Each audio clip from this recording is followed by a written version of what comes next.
Alright, so this is kind of an interesting glitch that I actually found while going through and reverse engineering the sound engine in Megaman 2.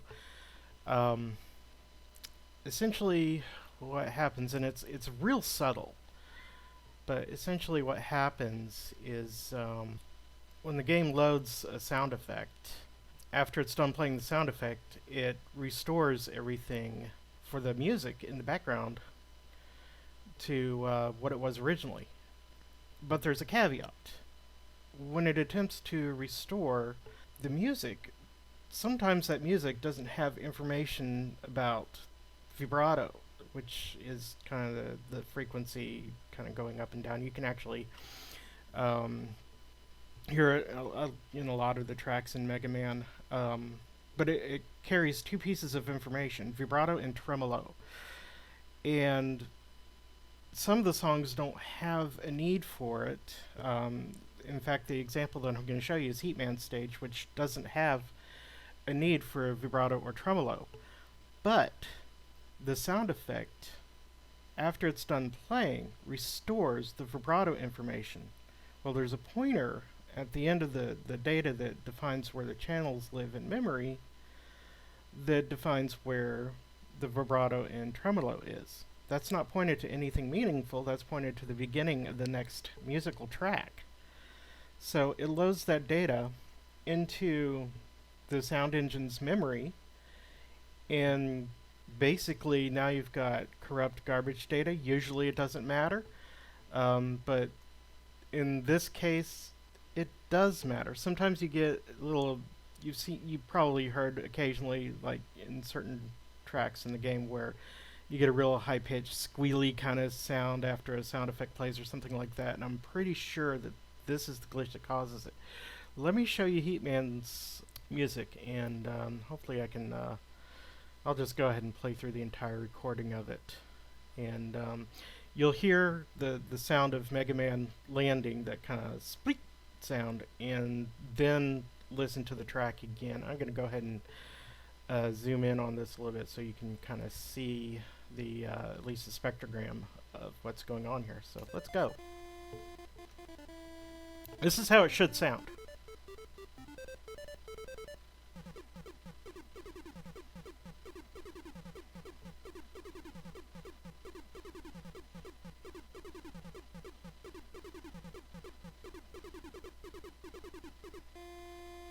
Again, here's another repetition of it. That's how it should sound.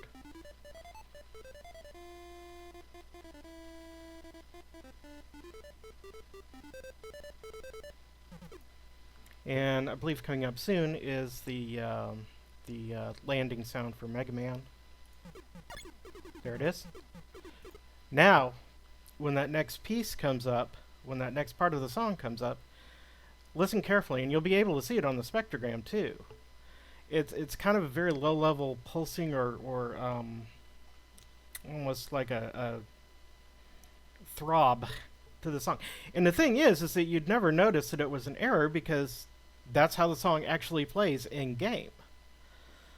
Because as soon as you land, that sound effect causes this glitch to occur.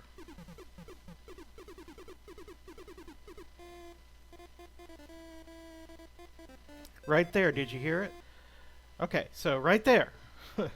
That is it right there. This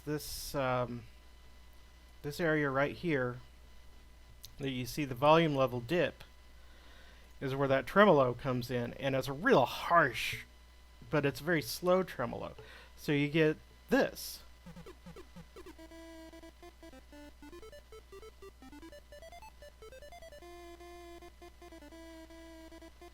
So you get kind of that little bit of a pulse sound there. So it's kind of interesting. Yeah, I mean, these games, they're written in such a way that they try to cram as much stuff in as little space as possible, because back then space was at a premium. But this was just a little interesting aside that caught my attention, and yeah, there's a little glitch in the music. So, but you'd never know it, because the way that this sounds That's how it normally sounds, but that's not how it's supposed to sound. But anyway, that was a fun aside, so hope you enjoyed the video. You know, all the regular stuff there. So, thanks for watching.